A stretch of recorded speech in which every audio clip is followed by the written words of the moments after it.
Welcome back, everyone. Back from a trip to Green Bay, Wisconsin. We went to Lambeau Field as a family with my nephews who are in town to do a stadium tour and a tour of the Hall of Fame there because I have a nephew that's a big Green Bay Packer fan, despite my efforts to try and turn him over to the Bears. We didn't have an opportunity to film because they were prohibiting video of the tour or of the tour of the Hall of Fame. We do have some pictures, so my nephew and I are trying to figure out if we're going to put together a video or not of our time there.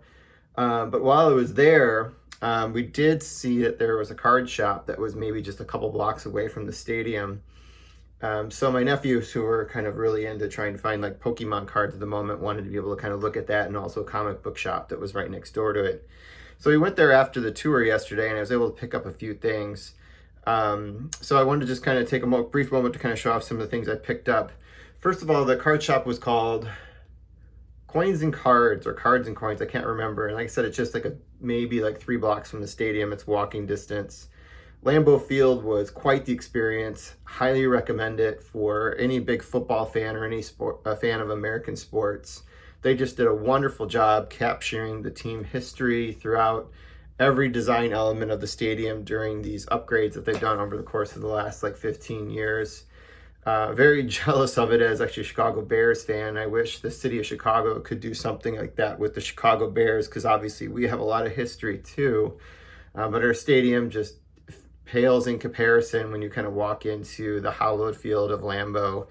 And I think it really shouldn't. I think the Bears should be able to do a lot more to highlight all their greatness over the years. And I just don't think, in comparison to what I saw today, it compares whatsoever. So that was just kind of my reaction, kind of walking through there. A lot of cool stuff. So the card show, or the card shop that I stopped into, definitely had a heavy Green Bay Packer influence, obviously. Obviously everybody in town is going to be a huge Green Bay Packer fan, but also tourists coming in are going to be doing the pilgrimage to Lambeau Field like we did, or probably going to also be like football fans and Packer fans. So with that said, a lot of the cards were very football heavy. A lot of Green Bay Packer cards. Not a lot of graded cards that I saw there, although they did have a few Bart Starr rookie cards that were available, which were pretty cool to see in person. So it was really kind of catering a lot towards kind of tourists coming in and locals that are big Packer fans being able to pick up that kind of stuff. The singles I thought were maybe not as organized as it could have been. They had some display cases out, and it just kind of was like no rhyme or reason to it. They had football on top of baseball, vintage on top of modern in a lot of places. So it was really kind of hard to kind of see what theme there was. They did have some single boxes of card sets throughout the years, mostly from like 1952 onward. So I did kind of shift through those, just kind of seeing if there was any diamonds in the dust, because it looked like the kind of place where they would mark a card a price and they wouldn't go back to it for years. So some of the cards I think probably were a little bit overpriced, I thought, so there wasn't probably a lot of room for negotiation, because the dealers seemed to be probably more selling more modern cards and packs focus, and also coins was their other big thing. So it seemed to be very focused on more on that kind of stuff, and also sports memorabilia.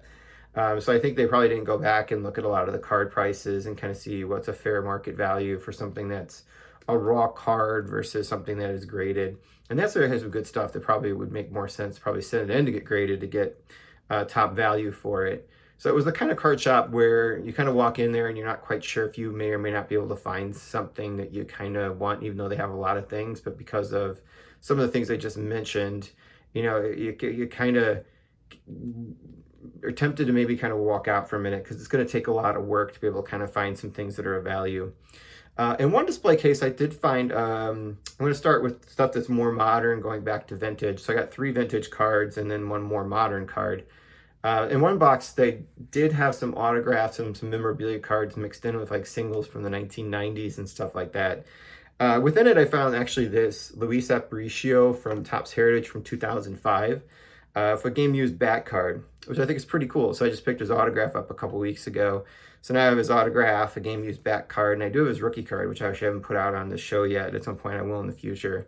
So I kind of have the trifecta of things for him if you want to kind of collect those 3 items on a vintage player.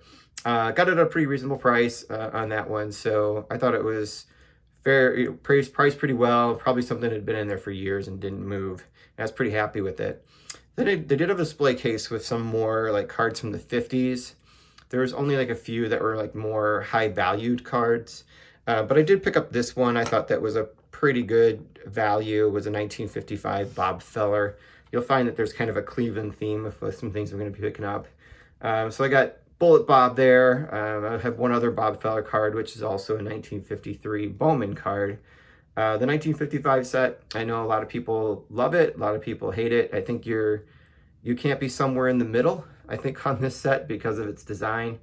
Because of the way it's designed, it's very condition sensitive, so getting stuff in high grade raw is going to be kind of a challenge for a lot of people because of the way it's designed, because these corners just get chipped pretty easily because of the dark brown borders. They're supposed to look like a television set.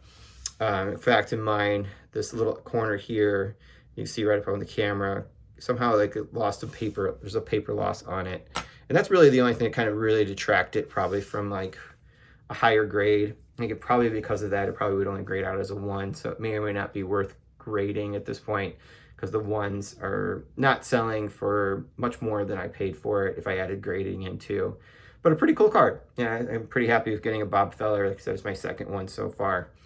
And then I actually got a box of cards I've never picked up before. I've seen them at card shows, but I've never really kind of sought them out in any way, shape, or form. Cards of Redman tobacco cards, which were featured from 1952 to 1955 with Redman chewing tobacco.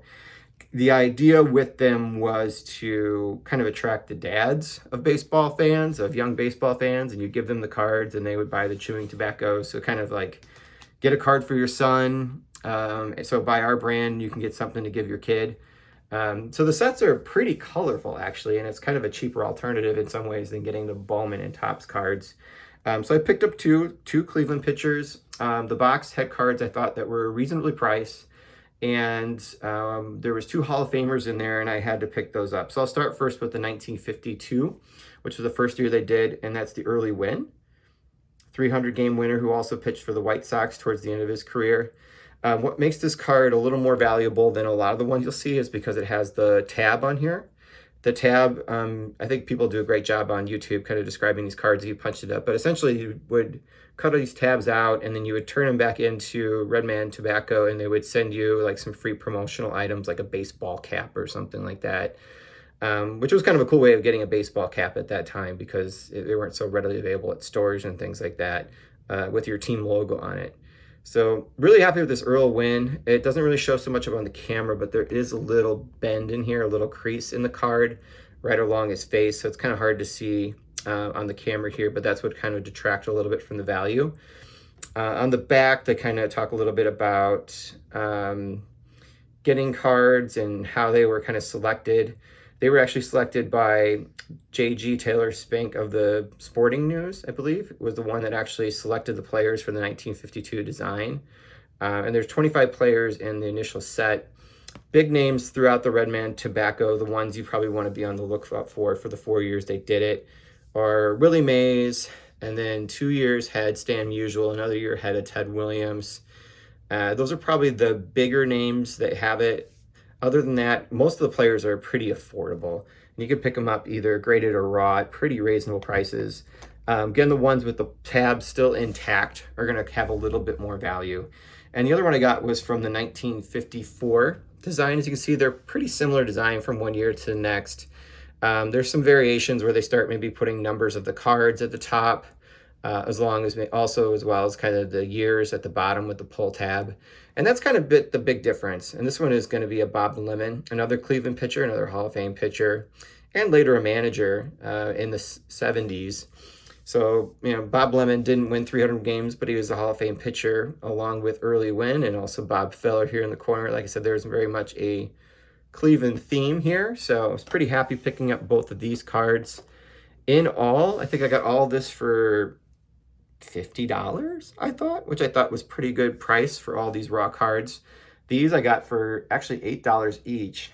And I think that's pretty good value when you kind of looked at the prices, even on selling on eBay for some like low to mid-grade cards. The 54 is actually a little bit better, even though it looks like it has some tobacco staining on the card itself.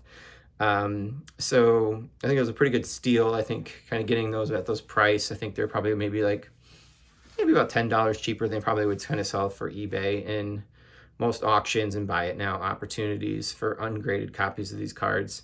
So I'm pretty happy with all these pickups and all. Hope you enjoyed the video, and have a great week, everybody.